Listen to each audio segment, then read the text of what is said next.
মুসা আমার এত ধন হিসাব রাখতে পারি না, আল্লাহরে জিগাইবানি কি করলে আমার ধন কমবে। মুসা নবী কয় ঠিক আছে জিগাইবো। একজন বৃদ্ধার সাথে একজন মহিলার সাথে দেখা, মহিলা কয় মুসা কই যাও, কই যাও রে মুসা। মুসা নবী কয় তোর পাহাড়ে যাব আল্লাহর সাথে কথা বল। মুসা রে আল্লাহরে জিগাইবানি আমি গরিব মানুষ, আমি ভালো কিছু কিনতে পারি না, ছেলে মেয়েকে ভালো কিছু খাওয়াইতে পারি না, ভাঙ্গা ঘর, এত গরিব ভালো করে ঘর বানাইতে পারি না। আল্লাহরে জিগাইবানি কি করলে আমার উন্নতি হবে, ধনী হব, টাকা পয়সা হবে, আল্লাহরে জিগাইবানি।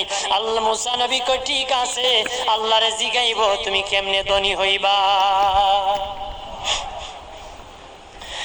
আল্লাহ নবী মুসা নবী তিন রাস্তার মোড়ে যা দেখে একটা লোক বসে আছে, তার দুই হাত নাই, দুই পা নাই, দুই হাত নাই, দুই পা নাই।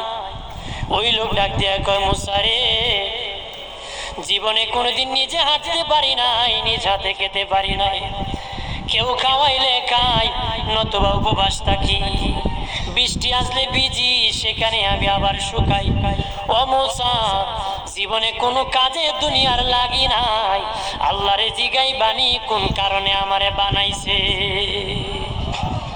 আল্লাহকে জিগাই মনে মুসা নবী কয় আল্লাহরে তোর পাহাড়ে মুসা নবী, মুসা ছিল কালিম,